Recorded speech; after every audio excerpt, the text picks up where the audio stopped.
el pueblo que me devolvió otro. Me llamo Tomás Varela, y durante casi 8 años trabajé levantando instalaciones eléctricas rurales para una empresa contratista que daba servicio a comunidades apartadas. No era un empleo elegante, pero sí de esos que te curtían. Aprendí a manejar en brechas imposibles, a dormir con el ruido de las láminas sacudidas por el viento y a no hacer demasiadas preguntas cuando en ciertos pueblos te decían que algo siempre había sido así. Uno termina aceptando que en México hay lugares donde la realidad parece tener reglas propias. Lo que voy a contar pasó en 2018, en un pueblo de la Sierra Norte de Puebla llamado San Isidro del Monte. No aparece en casi ningún mapa y dudo mucho que hoy siga viéndose igual. Llegué a ese sitio con la tarea de revisar un tendido viejo que alimentaba una bomba de agua comunal y varias casas dispersas. El trabajo debía tomar 4 días. Me quedé casi una semana, y desde la segunda noche entendí que había algo en ese pueblo que no quería que yo estuviera ahí. San Isidro era pequeño, hundido entre lomas húmedas y caminos de lodo. Las casas eran de bloc sin aplanar o de adobe remendado, con gallinas bajo los corredores y cruces de palma clavadas en las puertas. La gente no era hostil, pero sí reservada, como si todos compartieran un acuerdo silencioso del que yo quedaba excluido.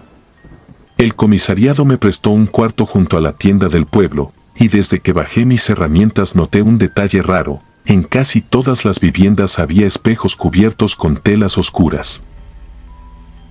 Pensé que se trataba de alguna costumbre religiosa.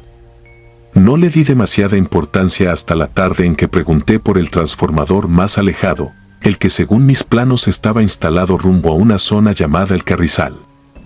En cuanto mencioné ese nombre, la señora que me vendía refrescos dejó de hablar.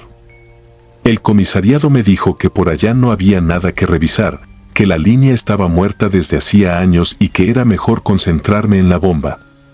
No fue lo que dijo lo que me inquietó, sino la forma. No sonó a sugerencia, sino a advertencia.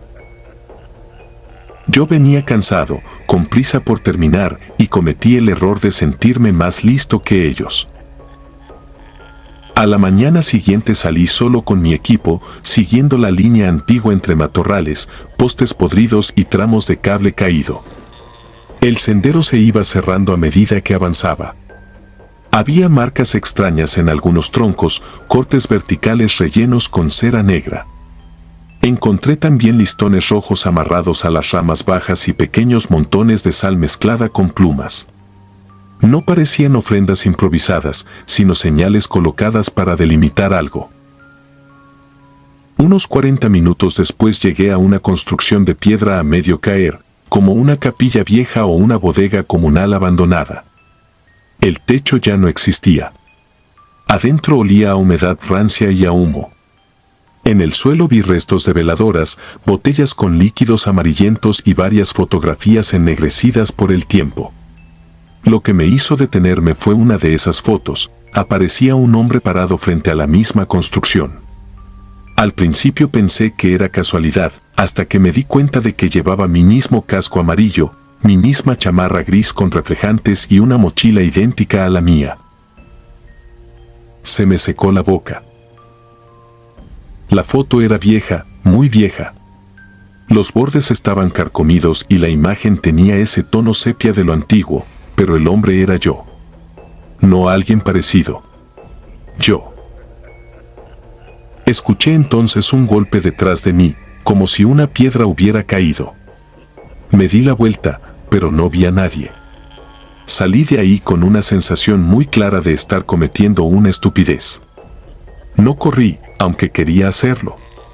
Regresé al pueblo mirando a cada rato hacia atrás, con la impresión de que entre los árboles alguien avanzaba a mi mismo ritmo, procurando no dejarse ver.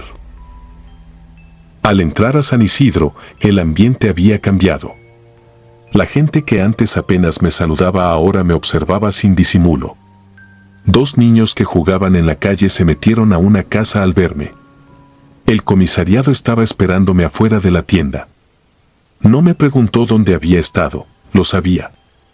Solo dijo: esta noche no abras si te llaman. No cené. Cerré la puerta del cuarto y me senté en la cama con la foto entre las manos, tratando de convencerme de que había una explicación lógica. Tal vez alguien de la empresa había ido antes que yo. Tal vez el parecido era una mala jugada de la sugestión. Tal vez el cansancio. Quise aferrarme a eso, pero cerca de medianoche empezaron los golpes.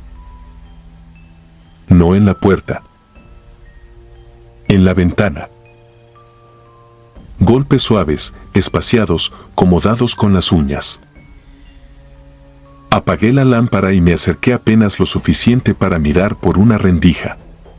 Afuera, en la oscuridad azulada del patio, había un hombre de pie. Tenía mi estatura, mi complexión, mi chamarra gris y el casco amarillo puesto. Estaba inmóvil, con la cara inclinada hacia la ventana. No podía verle los rasgos, pero supe de inmediato que estaba mirándome. Me quedé congelado. Entonces levantó la mano derecha y golpeó el vidrio con los nudillos, 3 veces.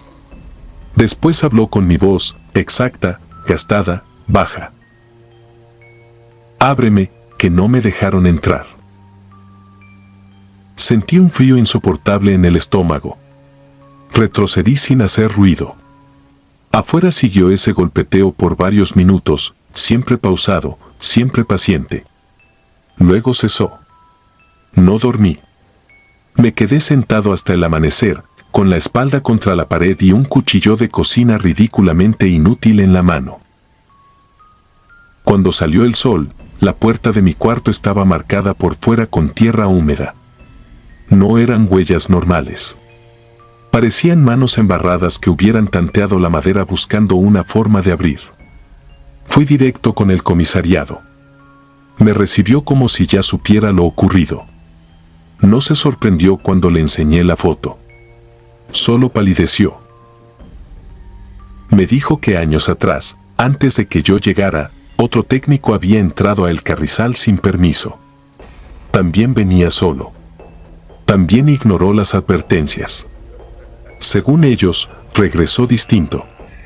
Durante 2 días anduvo por el pueblo diciendo que alguien lo seguía, que veía su sombra moverse antes que él. La tercera noche desapareció. Lo encontraron una semana después en una barranca, deshidratado, delirando y con el rostro arañado. Murió sin poder explicar nada. Desde entonces cubrían los espejos cuando un forastero se quedaba a dormir, porque decían que eso que venía del monte aprendía primero la cara y luego la voz. Quise irme de inmediato. El comisariado me dijo que todavía no. Me pidió esperar hasta el anochecer para salir acompañado por 2 hombres del pueblo. Antes de eso, una anciana vino a verme. Tendría más de 80 años y caminaba doblada, pero su mirada era firme. Me entregó un espejo pequeño envuelto en manta y me dijo que no mirara mi reflejo durante el camino, pasara lo que pasara detrás del vehículo. Solo al llegar a la carretera debía voltearlo. Así lo hice. Salimos esa misma noche en una camioneta vieja. Nadie habló. A medio trayecto, mientras bajábamos por la terracería, empecé a escuchar que alguien corría detrás de nosotros. No eran imaginaciones, eran pasos claros, veloces, a veces cerca de la caja, a veces al costado de mi puerta. Sentí varias veces el impulso de girar la cabeza. No lo hice. Apreté el espejo envuelto entre las manos hasta que me dolieron los dedos. Cuando por fin alcanzamos el asfalto, uno de los hombres dijo que ya podía verlo. Desenvolví el espejo y lo levanté. No reflejaba mi cara. Reflejaba a alguien parado detrás de mí, pegado a mi hombro, con mi mismo rostro, pero sonriendo de una forma que yo jamás he hecho. Grité y tiré el espejo por la ventanilla. Los 2 hombres me dejaron en una gasolinera sin despedirse. No volví a San Isidro. Renuncié al mes siguiente. Cambié de estado, de trabajo y hasta de número telefónico, como si esas cosas sirvieran para despistar algo que no pertenece al mundo de uno. Han pasado 8 años. A veces, al despertar, encuentro lodo seco junto a mi cama. Otras noches escucho pasos en el patio, siempre a la misma hora. Dejé de tener espejos grandes en casa porque en 2 ocasiones vi que mi reflejo tardó una fracción de segundo en imitarme. No busco que me crean. Solo sé que en ese pueblo entendí algo que me ha perseguido desde entonces: hay lugares donde uno no regresa solo. A veces vuelve con algo pegado. A veces vuelve otro. Y a veces, lo peor, es que el que se quedó esperando allá arriba todavía sigue intentando entrar.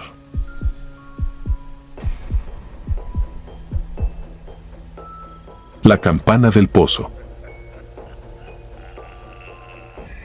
Me llamo Tomás y durante muchos años me burlé de la gente que aseguraba haber vivido cosas que no podían explicar. Siempre pensé que el miedo deformaba la memoria, que los pueblos pequeños magnificaban cualquier desgracia y la convertían en leyenda. Crecí en Guadalajara, entre ruido, tráfico y edificios, así que cuando mi madre me pidió ir unos días a San Jerónimo de las Ánimas, el pueblo donde nació mi abuelo materno, acepté más por cansancio que por gusto. Quería descansar, dormir sin sirenas, respirar aire limpio. Nunca imaginé que volvería de ahí con una sensación de suciedad que ningún baño ha podido quitarme. San Jerónimo quedaba metido entre cerros secos, a varias horas de la carretera principal. Era uno de esos lugares donde el tiempo parecía haberse detenido: calles de tierra, casas bajas de adobe, perros dormidos bajo las sombras, y una plaza diminuta presidida por una iglesia vieja con la pintura descarapelada. Mi abuelo Hilario vivía solo desde hacía años. Cuando llegué, me recibió con gusto, pero noté algo raro en él desde la primera tarde. Estaba contento de verme, sí, aunque también parecía nervioso, como si mi visita hubiera ocurrido en el peor momento posible. La primera noche escuché la campana. No venía de la iglesia. Eso fue lo primero que pensé, porque sonaba apagada, hueca, como si estuviera enterrada bajo mucha tierra. No era un repique normal, sino un golpe seco, espaciado, persistente. Me despertó a las 3 o 4 de la mañana. Me asomé por la ventana y vi la calle completamente vacía, inmóvil, con esa oscuridad espesa que tienen los pueblos cuando no hay focos ni tráfico ni nada. Lo extraño fue que, entre un campanazo y otro, también se alcanzaba a oír algo parecido a pasos arrastrados. A la mañana siguiente le pregunté a mi abuelo si la iglesia tocaba campanas de madrugada. Él dejó de mover el café con la cuchara, me miró un momento y dijo que en ese pueblo había sonidos que era mejor no seguir. No quiso explicarme más. Cambió de tema de inmediato y se puso a hablar del clima, de un vecino enfermo, de las lluvias que ya no llegaban como antes. Yo lo dejé pasar, aunque me quedó claro que había tocado un asunto incómodo. Esa misma tarde salí a caminar por la plaza y vi el pozo. No estaba en el centro, sino detrás de la iglesia, casi oculto entre unos pirules y una barda vencida. Era antiguo, circular, hecho de piedra negra. Tenía una cubierta de madera vieja, reforzada con láminas oxidadas, y encima colgaba una campana pequeña, verdosa por el tiempo. No estaba puesta para llamar a nadie. Más bien parecía un aviso. Una mujer que barría la banqueta de enfrente me vio observándolo y me hizo una seña para que me alejara. No me habló. Solo eso. Y lo hizo con una urgencia que me heló más que cualquier historia. Esa noche volví a escuchar la campana, pero esta vez no estaba dormido. La oí empezar de golpe, como si alguien hubiera jalado la cuerda con fuerza desde abajo. Después vinieron los pasos. Lentos. Irregulares. Rodeaban la casa. No era imaginación. Se escuchaba el roce de algo contra la tierra, luego una pausa y otra vez el arrastre. Mi abuelo estaba despierto también. Lo supe porque vi luz bajo la puerta de su cuarto. No salió. No dijo nada. Yo tampoco. Al tercer día, un anciano de la tienda me preguntó si era nieto de Hilario. Cuando le dije que sí, frunció la boca y me respondió que entonces me fuera antes del sábado. Lo dijo sin amenaza, casi con lástima. Antes de que pudiera preguntarle por qué, otro hombre lo llamó desde la calle y el viejo se metió al fondo del local. Empecé a notar más cosas. Las ventanas se cerraban cuando yo pasaba. Algunos me seguían con la mirada demasiado tiempo. Los perros no se acercaban a la parte trasera de la iglesia.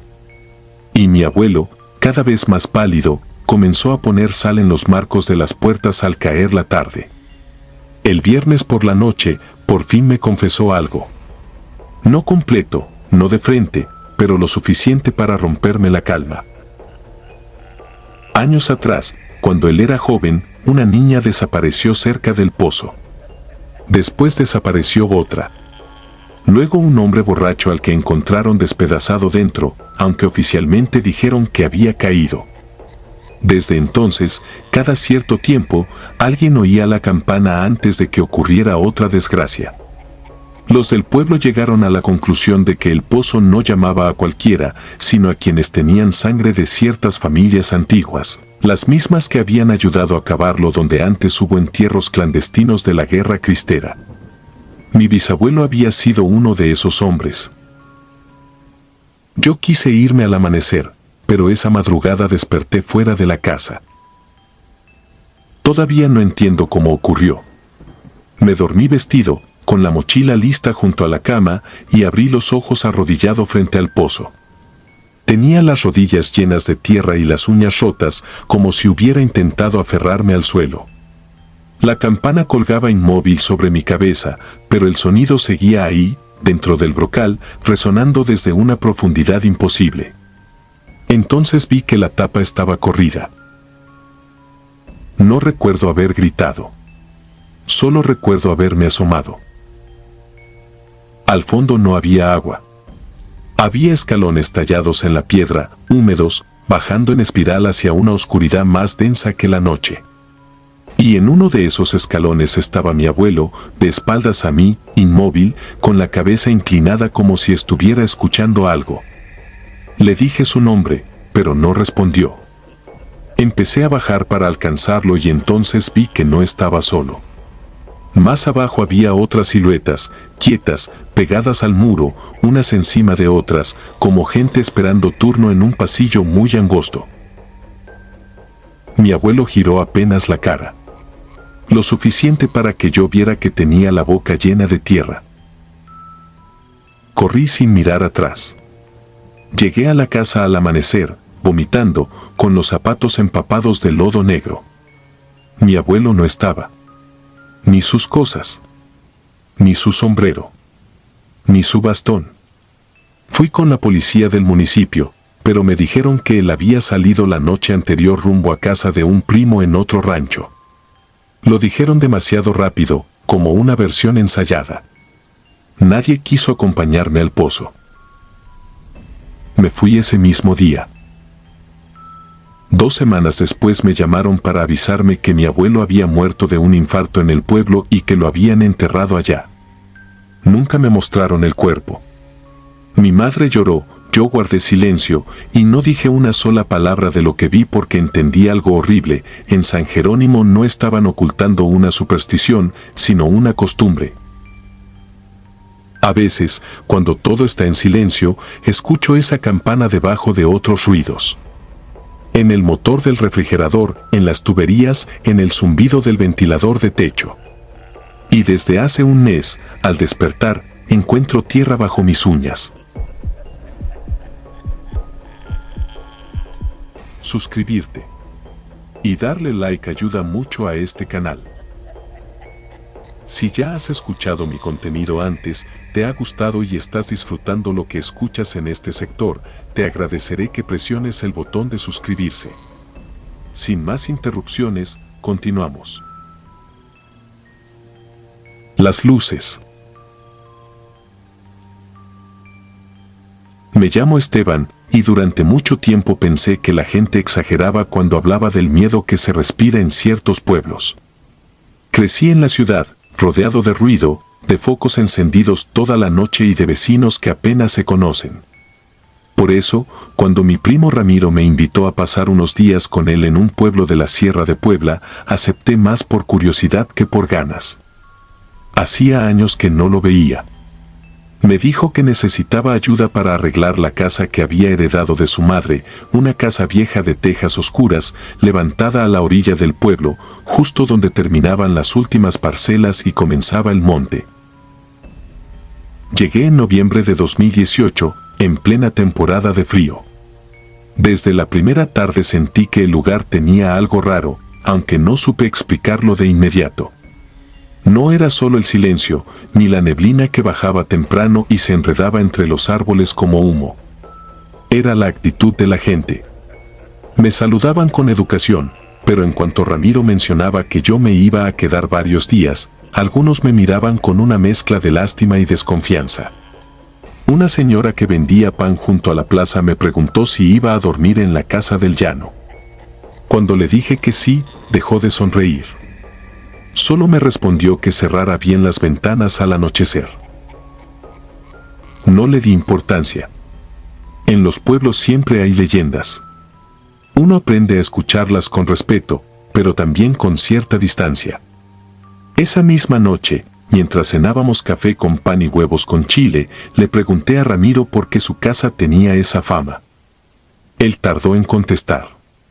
Se limitó a decir que antes, detrás de la propiedad, había un camino viejo que cruzaba el monte y llevaba a un ojo de agua abandonado. Según él, desde hacía décadas nadie debía andar por ahí después de las 9. Lo dijo con tanta seriedad que pensé que solo quería asustarme. Los primeros 2 días transcurrieron sin nada fuera de lo común. Trabajábamos arreglando cercas, limpiando un cuarto repleto de muebles podridos y cortando maleza. Pero al caer la noche todo cambiaba. El monte empezaba a emitir ruidos extraños, no los típicos de grillos o ramas movidas por el viento, sino golpes secos, pasos lentos sobre hojas húmedas y, de vez en cuando, un murmullo largo, tan bajo que parecía salir de la tierra. La tercera noche vi algo que me dejó inquieto. Me levanté al baño y al pasar frente a la ventana observé unas luces entre los árboles. No eran blancas como linternas ni amarillas como focos. Eran opacas, de un tono anaranjado, y se movían a ras del suelo, avanzando en fila. Pensé que eran personas. Quizá campesinos, quizá muchachos haciendo alguna tontería. Desperté a Ramiro y le señalé la ventana. Apenas las vio, me apartó de golpe y cerró la cortina. Su reacción fue tan violenta que me molestó. Me dijo que, si volvía a verlas, no me asomara y mucho menos saliera. Le pregunté por qué. Me respondió con una frase que todavía recuerdo exactamente, porque esas luces no siempre alumbran a quien camina, a veces vienen buscando a alguien. Dormí mal. No por miedo, sino por la sensación de que Ramiro me ocultaba algo. Al día siguiente insistí hasta que me confesó una parte de la historia. Años atrás, su hermana menor, Ofelia, había desaparecido cerca del ojo de agua. La encontraron al amanecer caminando descalza por la carretera, con los pies destrozados y la ropa embarrada. Nunca volvió a ser la misma. Dejó de hablar durante meses, y cuando por fin lo hizo, repetía que en el monte la habían llamado por su nombre con la voz de su madre muerta. Murió 2 años después, de una infección mal atendida, pero en el pueblo todos dijeron lo mismo, que algo del cerro se la había traído de vuelta incompleta. Esa noche se fue la luz. No solo en la casa, en todo el pueblo. Desde la cocina se veía la oscuridad entera del llano, espesa, casi sólida. Ramiro atrancó la puerta principal y puso sal en los marcos de las ventanas. Yo me burlé, aunque ya no con la misma seguridad. Entonces escuchamos 3 golpes en la pared del patio. No en la puerta, ni en la reja.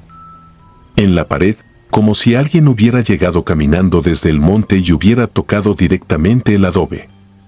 Después sonó la voz de una mujer. Suave, cansada, casi tierna.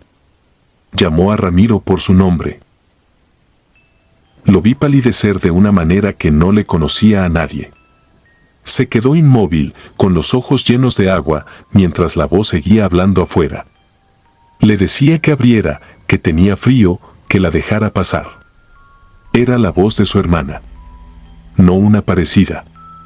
La misma. Yo nunca la había oído, pero bastó ver la cara de Ramiro para entenderlo. Intenté convencerme de que alguien del pueblo nos estaba jugando una broma cruel. Entonces la voz dijo mi nombre. Sentí un hueco helado en el estómago. Nadie allí, excepto Ramiro, sabía quién era yo. Los golpes comenzaron a rodear la casa. Atrás, a un costado, luego arriba del techo. No corrían ni se apresuraban. Caminaban sobre nosotros con una paciencia horrible, como si supieran que tarde o temprano íbamos a cometer un error. En un momento, una de las ventanas vibró y entre la rendija vi algo detenido del otro lado. No era una cara completa. Solo una porción de piel grisácea y un ojo demasiado abierto, inmóvil, observando hacia adentro sin parpadear. No esperamos al amanecer. Cuando los ruidos cesaron, todavía de noche, Ramiro me hizo subir a la camioneta y nos fuimos sin despedirnos de nadie. Dejamos la casa abierta, las herramientas tiradas, la ropa en los cuartos. En la salida del pueblo vi a dos hombres junto al camino. Nos miraban pasar, pero no hicieron señas ni intentaron detenernos. Solo agacharon la cabeza, como si ya supieran por qué huíamos. Meses después, Ramiro vendió el terreno por casi nada. Nunca quiso volver. Yo tampoco. Lo peor no fue escuchar aquella voz ni ver ese ojo en la ventana. Lo peor vino una semana más tarde, cuando ya estaba en mi departamento, en la ciudad, y al revisar mi celular encontré un audio recibido a las 2:13 de la madrugada, la misma noche en que escapamos. Duraba 7 segundos. No tenía número, ni origen, ni texto. Solo se escuchaba la respiración de una mujer y luego una frase dicha muy cerca del micrófono, con una voz dulce y conocida a la fuerza. Ya sé dónde vives, Esteban.